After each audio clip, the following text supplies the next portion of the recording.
Suatu hari, Raja Harun ar-Rasyid sedang galau dengan sikap Abu Nawas. Beberapa kali Abu Nawas telah membuatnya malu di depan para pejabat kerajaan. Berlatar belakang dendam inilah, akhirnya Raja hendak membuat jebakan terhadap Abu Nawas. Jika Abu Nawas gagal menghadapi jebakan tersebut, maka hukuman akan diberikan kepadanya. Maka dipanggillah Abu Nawas untuk menghadap Raja Harun ar-Rasyid. Setelah melewati beberapa prosedur, sampai juga Abu Nawas di istana kerajaan. Sang raja lalu memulai pertanyaannya. "Wahai Abu Nawas, di depan mejaku itu ada sepanggang daging ayam yang lezat dan enak dilahap. Tolong segera ambilkan." Abu Nawas tampak bingung dengan perintah tersebut, karena tak biasanya dia disuruh mengambilkan makanan raja. Mungkin Raja ingin menjebakku, aku harus waspada," kata Abu Nawas dalam hati. Abu Nawas pun akhirnya menuruti perintah itu. Setelah mengambil ayam panggang sang raja, Abu Nawas kemudian memberikannya kepada raja. Namun sang raja belum langsung menerimanya. Ia bertanya lagi, "Abu Nawas, di tangan kamu ada sepotong ayam panggang lezat. Silahkan dinikmati." Begitu Abu Nawas hendak menyantap ayam panggang tersebut, tiba-tiba raja berkata lagi, "Tapi ingat Abu Nawas, dengarkan dulu petunjuknya. Jika kamu memotong paha ayam itu, maka aku akan memotong pahamu. Jika kamu memotong dada ayam itu, maka aku akan memotong dadamu. Tidak hanya itu aja, jika kamu memotong dan memakan kepala ayam itu, maka aku akan memotong kepalamu. Akan tetapi kalau kamu hanya mendiamkan saja ayam panggang itu, akibatnya kamu akan aku gantung."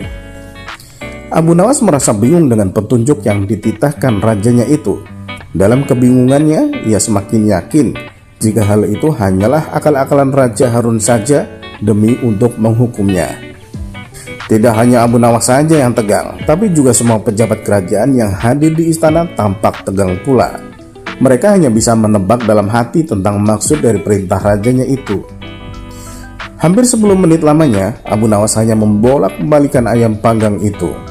Sejenak suasana menjadi hening. Kemudian Abu Nawas mulai mendekatkan ayam panggang itu tepat di indera penciumannya. Para hadirin yang datang atas undangan raja mulai bingung dan tidak mengerti apa yang dilakukan Abu Nawas. Kemudian terlihat Abu Nawas mendekatkan indera penciumannya tepat di bagian pantat daging ayam bakar yang kelihatan sangat lezat itu. Beberapa menit kemudian ia mencium bagian pantat ayam bakar itu. Setelah selesai mencium pantat ayam bakar itu, kemudian Abu Nawas berkata, "Jika saya harus memotong paha ayam ini, maka baginda akan memotong pahaku. Jika saya harus memotong dada ayam ini, maka baginda akan memotong dadaku.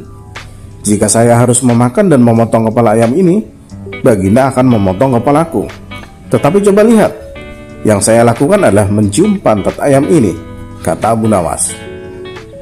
"Apa maksudmu, wahai Abu Nawas?" tanya baginda.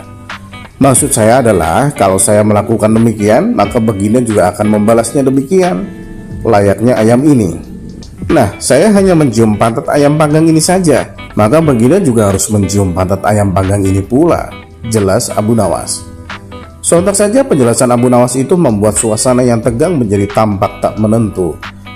Para pejabat yang hadir menahan tawa, tetapi ragu-ragu karena takut dihukum raja. Sementara itu, raja yang mendengar ucapan Abu Nawas mulai memerah mukanya. Raja tampak malu untuk kesekian kalinya. Untuk menutupi rasa malunya itu, beliau memerintahkan Abu Nawas untuk pulang dan membawa pergi ayam panggang yang lezat itu. "Wahai Abu Nawas, cepat pulanglah, jangan sampai aku berubah pikiran," kata raja. Setibanya di rumah, ia mengundang beberapa tetangganya untuk pesta ayam panggang. Untuk kesekian kalinya, Abu Nawas sukses mempermalukan Raja Harun ar-Rasyid di depan para pejabat kerajaan. Sekian dulu perjumpaan kita, semoga bermanfaat. Assalamualaikum warahmatullahi wabarakatuh.